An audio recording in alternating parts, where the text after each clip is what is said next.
Los procesos celulares ocurren en intervalos de tiempo muy cortos. Para una célula, un segundo es mucho tiempo. Entonces, para llevar a cabo las reacciones químicas que suceden dentro de la célula, en esos intervalos de tiempo, a una temperatura constante y a pH constante, no hay otra salida más que recurrir a los catalizadores. Los catalizadores son sustancias que aceleran las reacciones, y los catalizadores biológicos se denominan enzimas. Las enzimas en su mayoría son de origen proteico, es decir, están hechas de aminoácidos, la gran mayoría. Hay sus excepciones. Estas enzimas, estas proteínas, pueden unir a las sustancias que van a transformar. Estas sustancias que van a ser transformadas se denominan sustratos. Este sustrato interactúa con la enzima y entra por un túnel catalítico. La entrada del túnel tiene la forma y el tamaño adecuados para que entre en el sustrato, y una diferencia entre los catalizadores biológicos y los catalizadores inorgánicos es que estos catalizadores se están moviendo constantemente. Entonces la interacción de la enzima con el sustrato hacen un cambio conformacional en la estructura del catalizador, de tal forma que como que envuelve al sustrato. Dentro de la enzima existe algo que se llama bolsa catalítica. Ahí estarán los componentes necesarios para llevar a cabo las reacciones químicas y transformar este sustrato. Aquí pueden interactuar otros sustratos, puede haber reacciones mucho más complejas. En este momento estamos analizando las reacciones más sencillas llevadas a cabo por las enzimas. Entonces, dentro del ciclo de la bolsa catalítica se transforma el sustrato en una nueva sustancia denominada producto. Este producto se disocia de la enzima y otra vez la enzima queda libre para otro ciclo catalítico. El día de hoy vamos a analizar la cinética de este proceso. Cuando uno menciona la palabra cinética, involucra el tiempo, qué tan rápido funciona esto, y eso nos puede ayudar para ver algunas características de las enzimas. Entonces vamos a analizar a detalle este esquema. Entonces el esquema lo podemos dividir en dos fases, una fase de interacción y otra fase de catálisis. Entonces, la fase de interacción, vamos a imaginarnos por un momento que simplemente está interactuando la enzima con el sustrato y se forma el complejo enzima-sustrato, y por el momento vamos a imaginar que no sucede ninguna reacción química, simplemente es la interacción física. Entonces, esa interacción física la podemos representar a través de esta constante. Esta constante es una expresión matemática donde expresa la proporción entre las formas libres de la enzima y del sustrato y el complejo enzima-sustrato. De tal forma que si Ks es muy grande, por ejemplo, vamos a poner un valor 100, si Ks vale 100, entonces hay 100 veces más enzima y sustrato libres comparado con el complejo enzima-sustrato. Eso querría decir que mientras más grande es Ks, más es menos afín el sustrato por la enzima. ¿Por qué? Porque prefieren estar libres, ¿sí? No en forma de complejo. Entonces, a mayor Ks, menor afinidad de la enzima por el sustrato. Y a menor Ks, mayor afinidad de la enzima por el sustrato. Ya vamos a hacer algún ejercicio respecto a eso. Bueno, ahora vamos a analizar la catálisis. En la catálisis, ahora solamente vamos a ver a partir del complejo enzima-sustrato hacia la formación del producto. ¿Qué tan rápido se lleva a cabo este proceso? Aquí es donde está la dimensión del tiempo. No se ve en la ecuación, pero está aquí. La velocidad es cuánto producto se produce a través del tiempo, por unidad de tiempo. Bueno, entonces esta velocidad de formación de producto está dada por una ecuación, se llama una ecuación de primer orden, porque solamente depende de una variable y una constante, pero al depender solo de una variable se llama de primer orden. La variable es, mientras más complejo enzima-sustrato haya, más rápida va a ser la reacción. Y la constante catalítica es una constante que depende de pH, de temperatura, y también depende de cada enzima.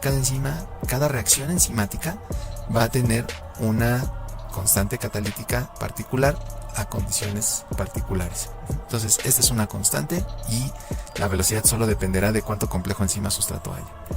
Bueno, ahora sí, esta expresión de velocidad como la tenemos no nos sirve de mucho, porque si vamos a hacer un experimento, no sabemos cuánto complejo enzima sustrato hay dentro de nuestro experimento. Entonces vamos a modificar esta ecuación para tener una ecuación más manejable. Para esto vamos a definir otra ecuación que nos habla de cómo están distribuidas las especies de la enzima total. Entonces la enzima total, una parte estará como enzima libre y otra parte como enzima sustrato. Ahora, otro concepto que nos va a hacer falta es la máxima capacidad de catálisis o velocidad máxima. Si se fijan, la ecuación 4 y la ecuación 2 se parecen mucho. La diferencia está en que en la velocidad la kcat multiplica al complejo enzima sustrato y en la velocidad máxima multiplica la enzima total. ¿Pero por qué es esto? Vamos a imaginar que tenemos un exceso de sustrato, muchísimo sustrato comparado con la enzima. Entonces, si llega a ese punto, a esa condición, lo que tendríamos es que no habría enzima libre, todo estaría como enzima sustrato. Entonces, en ese momento, la enzima total se iguala a la enzima sustrato. Por eso es que estas dos se parecen, solo que la velocidad máxima implica que tenemos sustrato en exceso, sustrato infinito. En ese momento tendríamos esta condición. Vale, ahora sí vamos a manejar estas ecuaciones. Entonces nos quedamos con la ecuación de velocidad y lo dividimos entre las especies de la enzima. Ahora, despejamos de la ecuación 1, despejamos el complejo enzima sustrato y tenemos esta nueva ecuación. Bueno, con esa nueva ecuación podemos sustituir esta expresión, la podemos sustituir en esta ecuación, ¿vale? Entonces nos queda de la siguiente manera. Si esta ecuación la multiplicamos por Ks, vamos a tener una nueva ecuación. Lo que estamos haciendo o tratando de hacer es llegar a una ecuación de velocidad manejable, con cosas que nosotros podamos manipular o que podamos conocer en el laboratorio. Hasta este punto, nosotros podemos saber cuánta enzima total estamos poniendo, ¿sí? Cuánto sustrato, pero cuánta enzima libre no sabemos. Bien, ahora con esta ecuación, lo que vamos a hacer ahora es vamos a factorizar la enzima libre y ahora ya la podemos eliminar, la enzima del denominador con la del numerador, y la enzima total está dividiendo, lo pasamos multiplicando del otro lado de la ecuación para despejar a la velocidad. Entonces estos dos términos dan lugar a la velocidad máxima. Esta ecuación la habíamos definido en la diapositiva anterior, llegando así finalmente a la expresión de la ecuación de Henry-Michaelis-Menten. Entonces, para finalizar, como notas de estudio, tenemos que la Ks es un reflejo de la afinidad de la enzima por el sustrato.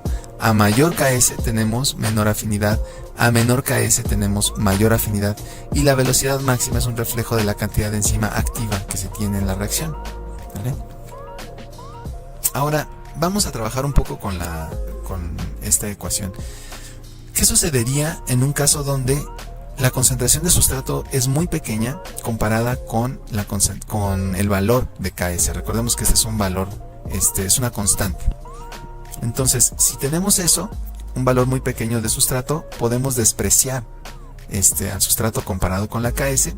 De la parte del numerador no podemos despreciarla porque aquí se están multiplicando. Entonces, cuando se están multiplicando dos factores, si uno de ellos es con un valor muy bajo, no se puede despreciar.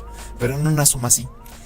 Entonces, en ese caso, esta ecuación se transformaría de esta forma. Y si nosotros hacemos una gráfica donde pongamos el sustrato y la velocidad, bueno, en las concentraciones bajas de sustrato va a ser una línea recta, porque la velocidad solo dependerá del sustrato, dado que la velocidad máxima y la Ks son constantes, ¿sí? Entonces la pendiente de esta línea recta sería Vmax entre Ks, y la ordenada vale 0. Ahora, ¿qué pasa en un caso donde ahora tenemos mucho sustrato? Pues si ahora tenemos mucho sustrato, lo que sucede es que podemos despreciar la Ks y tendríamos la siguiente ecuación. Entonces, se eliminan los sustratos y alcanzaríamos la velocidad máxima. Por lo tanto, la velocidad ya no depende del sustrato. Ya solamente alcanza un valor constante. Cuando tenemos una línea recta, decimos que esta ecuación es de orden 1, solo depende de una sola cosa y de manera lineal. Ahora, en el caso donde tenemos mucho sustrato, se convierte en una ecuación de orden 0 porque no depende del sustrato, solo es una constante. Entonces, todo el comportamiento completo, ¿cómo se vería? Pues se vería de esta forma, es un comportamiento hiperbólico. Las hipérbolas tendrán un orden fraccionario entre 1 y 0.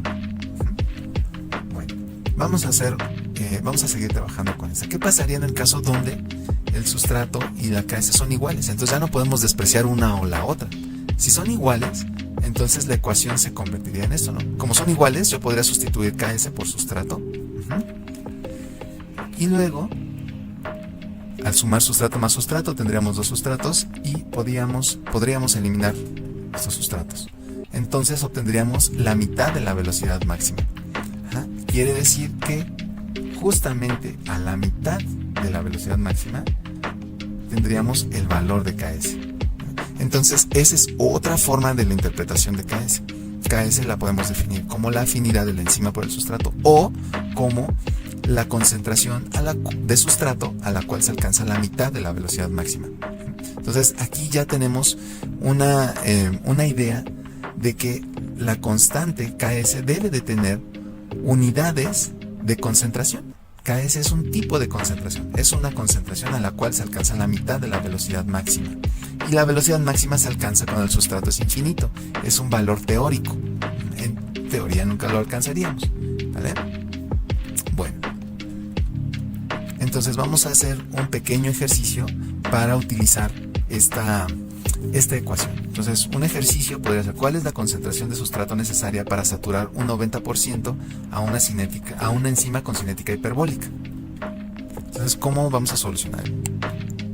La ecuación de Henry-Michaelis-Menten pues es una hipérbola o representa un comportamiento hiperbólico. Y lo que nos dice el problema es que queremos alcanzar cuál es la concentración necesaria para alcanzar el 90% de la velocidad máxima. Entonces queremos que la velocidad sea 0.9 veces la velocidad máxima. Entonces, lo que podemos hacer es dividir ambos lados de la ecuación para dividir ambos lados de la ecuación entre la velocidad máxima para eliminar ambos términos. O despejamos la velocidad máxima y se elimina el término de velocidad máxima, obteniendo esta nueva expresión. Y lo único que resta es pues despejar el valor de sustrato. Primero pasamos el denominador del otro lado de la ecuación, hacemos la multiplicación algebraica y el sustrato dejamos de un solo lado los sustratos. Entonces este más 0.9 sustrato está sumando, pasamos restando, hacemos la resta y nos da 0.1 de sustrato y 0.9 KS. Finalmente despejamos sustrato y 0.9 entre 0.1 nos da 9 veces KS. El sustrato es 9 veces la KS. ¿Cómo lo interpretamos? Pues que la concentración de sustrato necesaria para alcanzar el 90% de la velocidad máxima es 9 veces el valor de KS. Entonces, si tu valor de KS vale 1 milimolar, si tú pones 9 milimolar, obtendrás el 90% de la velocidad máxima. En la práctica, lo que hacemos es, normalmente ponemos 10 veces la KS para saturar la enzima con el sustrato. Si nuestra intención es saturarla, necesitamos forzosamente saber la KS para poner 10 veces la KS y nos aseguramos que más del 90% estará saturado. Bueno, pero ahora quisiera irme un poco más hacia cómo se hace un experimento de cinética. Entonces, si se dan cuenta, estuvimos haciendo gráficas de concentración de sustrato contra velocidad, pero en el experimento lo que realmente hacemos es, a través del tiempo, tratamos de saber cuánto es la concentración de alguna de las especies. Miren, esta es las especies, la reacción que estamos analizando. Entonces, vamos a ver. Si nosotros pudiéramos monitorear el producto, este sería el comportamiento de formación de producto. Si nosotros no ponemos nada de producto y ponemos sustrato, el sustrato con la enzima empezaría a formar enzima, sustrato y luego producto, y a través del tiempo se vería algo como esto. Si ahora estamos monitoreando el sustrato, veríamos que con el tiempo el sustrato se va consumiendo. Mientras el producto se forma, el sustrato se consume. van a llegar a un punto donde ya no haya más formación de producto y ya no haya más consumo de sustrato, ¿vale? Ahora, ¿qué sucede con la enzima libre? Bueno, al inicio, en el tiempo cero, pues tenemos la enzima libre totalmente, y mientras se está interactuando con el sustrato, la enzima libre disminuye, y luego cuando el sustrato ya no ya se está consumiendo, entonces otra vez tenemos la presencia de enzima libre. En lo que respecta al complejo enzima-sustrato, no tenemos enzima-sustrato al inicio. Sin embargo, el complejo enzima-sustrato se va formando al momento de que nosotros ponemos el sustrato, y cuando el sustrato se termina, entonces el complejo enzima-sustrato ya no existe, ¿vale? Entonces tenemos que identificar 3 regiones de esta gráfica. Esta primera región se conoce como preestado estacionario. Aquí la figura está exagerada. En realidad el preestado estacionario dura milisegundos, microsegundos, ¿no? Está en un intervalo de tiempo muy corto. El estado estacionario, ¿sí? Aquí es donde todo permanece constante. La concentración de enzima sustrato permanece constante a través del tiempo. La enzima libre también permanece constante. El consumo de sustrato es constante y la formación de producto es constante. La velocidad de consumo es constante y la velocidad de formación es constante. Y la concentración de enzima sustrato es constante y concentración de enzima libre es constante. Entonces, en el estado estacionario tenemos una situación, un estado donde la velocidad de los procesos es constante. Y al final, cuando ya no hay más transformación química, entonces es cuando tenemos el equilibrio químico. Entonces, lo que nosotros estuvimos analizando de la ecuación de Henry-Michaelis-Menten ocurre en este intervalo de tiempo que es de segundos a minutos, ¿sí? El estado estacionario en las enzimas se alcanza en este lapso de tiempo. Los muy lentos, las enzimas muy lentas tal vez tardarían horas, pero son los casos más extremos. Entonces lo normal es que estén los intervalos enzimáticos entre segundos a minutos y el preestado estacionario mucho menores a segundos, ¿vale? Y el equilibrio pues en minutos u horas. Bueno, ¿hasta dónde van a llegar la concentración de productos y sustrato? Eso dependerá de la constante de equilibrio. La constante de equilibrio es igual a productos entre sustrato. Esto es una constante termodinámica. Esto no lo pueden modificar las enzimas. Las enzimas solo pueden llegar más rápido aquí o acá, pero no modifican, digamos, hasta dónde van a llegar, la distancia, ¿no?, entre productos y sustratos. Eso no se modifica. Ahora, vamos a ver, vamos a suponer que tenemos esta reacción y en un tubo de ensayo ponemos a nuestra enzima, arrancamos con el sustrato y podemos ir midiendo la concentración de producto. Lo ideal es monitorear la concentración de producto. Entonces, más o menos vamos a obtener este tipo de cinéticas. Es decir, cuando no ponemos sustrato, no deberíamos ver nada.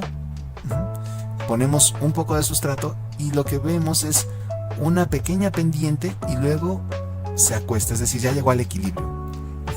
Luego aumentamos la concentración de sustrato, aumenta la pendiente, pero también vean cómo llega al equilibrio más arriba porque pusimos más sustrato.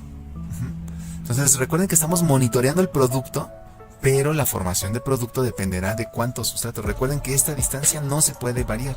Entonces mientras más sustrato ponemos, esta proporción no puede variar. Entonces mientras más sustrato ponemos, más producto formamos. La proporción de producto y sustrato, esa no la podemos variar. Entonces llega hasta el equilibrio aquí. Y conforme vamos aumentando sustrato, va aumentando la pendiente. Las pendientes de estas líneas rectas es la velocidad de formación de producto. Ahora sí, si nosotros graficamos el sustrato contra la velocidad, podemos ir haciendo estas gráficas.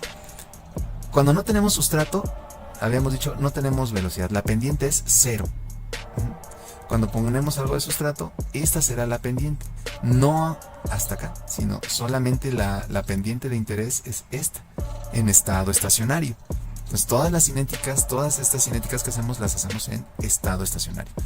Cuando aumentamos el sustrato, entonces aumenta la pendiente, luego aumenta otra vez la pendiente, aumenta y aumenta la pendiente. Entonces, lo que realmente estamos viendo en la ecuación de Henry-Michaelis-Menten, cuando ponemos sustrato y velocidad, la velocidad es la pendiente de esta gráfica. Bueno, entonces hasta aquí este video, y pronto subiré más videos sobre cinética.